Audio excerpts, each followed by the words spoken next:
Como identificar um número racional e um número irracional? Como diferenciar um número racional do número irracional?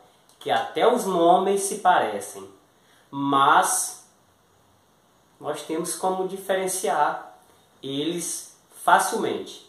Então, o objetivo dessa aula de hoje é fazer essa diferença, é identificá-los, né? Como separar uma coisa da outra. Qual a diferença do número racional para um número irracional? Vamos ver.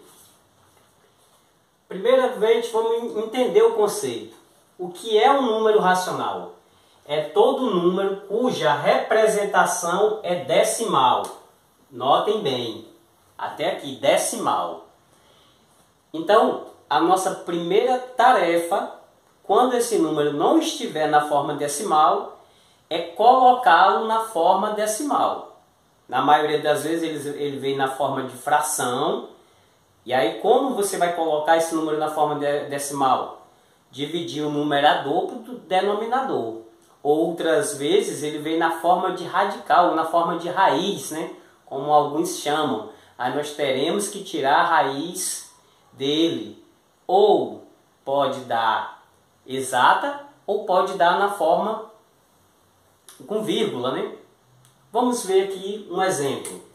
7 décimo. Então, como eu encontrei esse 0,7 aqui?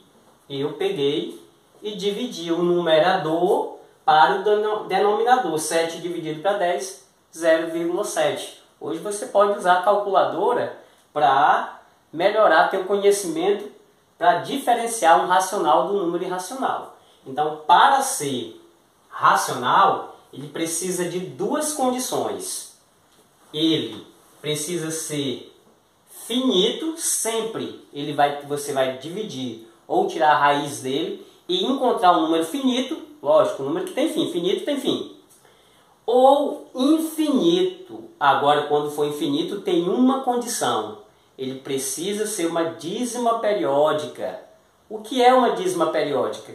É um número, ou 2, ou 3, ou 4, ou 5, ou 6 que fica se repetindo. Enquanto você continuar aquela divisão, ou enquanto você continuar calculando aquela raiz daquele número, ele vai sempre repetir aquele número ou aquele conjunto de números ali, de algarismos.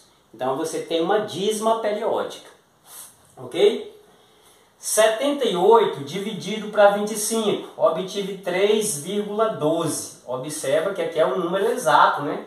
Ele é decimal, mas ele é finito, ele teve fim, 3,12, ok. Finalizou aqui o resultado. Na letra C, já temos um caso especial, já temos a outra condição. Primeira condição é quando ele é decimal, mas é finito. E a outra condição, ele é infinito, mas periódico. E temos aqui, ao dividirmos 1 para 6, nós vamos obter quanto? 0,166. Está aqui nossa dízima periódica simples, né? Porque está repetindo somente um número. Lembrando que essa dízima, às vezes, pode repetir um algarismo, 2, 3 e por aí vai. Ao dividirmos aqui, ó, 22 para 7, obteremos quanto? 3,14287. Olha o tamanho dessa dízima, que é uma dízima composta. 14287.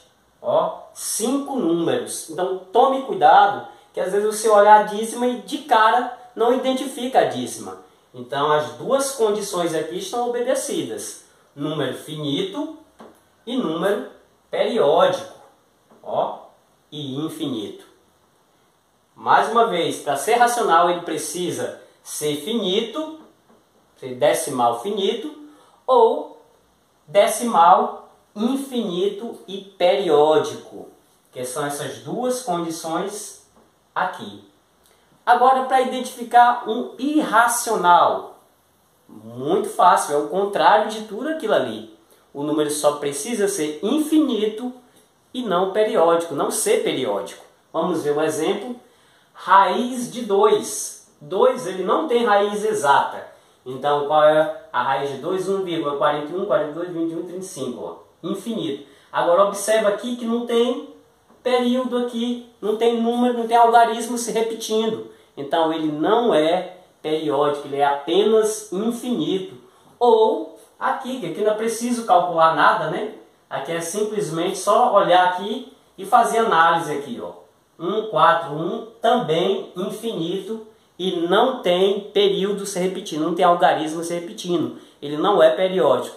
Então, logo, ele é um número irracional. E claro, nesta aula eu não poderia deixar de falar do número irracional mais famoso e também importantíssimo para a matemática e para muitas fórmulas de matemática, que é o número irracional π, com seu valor de 3,14, que para os gregos era tratado como um número mágico. Por quê? Porque qualquer coisa circular, se você pegar a circunferência daquele objeto, pode ser uma bacia, pode ser uma tampa de refrigerante, pode ser o fundo de uma lata de óleo circular. Quando você divide a circunferência pelo diâmetro, sempre você obtém esse número mágico, que é o 3,14. Eu coloquei um exemplo aqui de uma moeda de R$1, né, para a gente lembrar do número π. Eu tenho aqui a circunferência.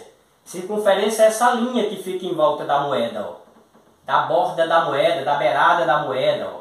Se nós pegarmos aqui essa circunferência, que aqui eu estou representando pela letra C, e dividir pelo diâmetro, ó, C, vou começar meu C bem aqui, ó, minha circunferência, veja bem, ó, essa linha que faz a borda de qualquer coisa circular é chamada de circunferência. E dividir por essa linha aqui que corta o centro, fora a fora, de um lado a outro, de uma margem a outra, olha, ó, isso aqui é chamado de diâmetro, essa corda aqui completa. Ó. Se nós puxarmos essa corda aqui completa, nós teremos aqui o diâmetro. E sempre que você dividir a circunferência pelo diâmetro, não importa que tamanho seja a circunferência, pode ser aquela circunferência que fica lá no meio do campo de futebol. Se você puxar pelaquela linha que faz aquele diâmetro daquela circunferência, sempre nós vamos achar o valor 3,14. Então uma moeda de R$1, ela tem aproximadamente 84,9 milímetros. Ao dividirmos pelo seu diâmetro aqui, ó, por essa linha que passa no meio da moeda, que é aproximadamente 27 milímetros, nós obteremos 3,14. Então memorize bem esse valor do π, 3,14. E como encontrá-lo, que é sempre dividindo uma circunferência pelo diâmetro. Sempre obteremos o valor de π. Não esqueça dessa dica importante aí.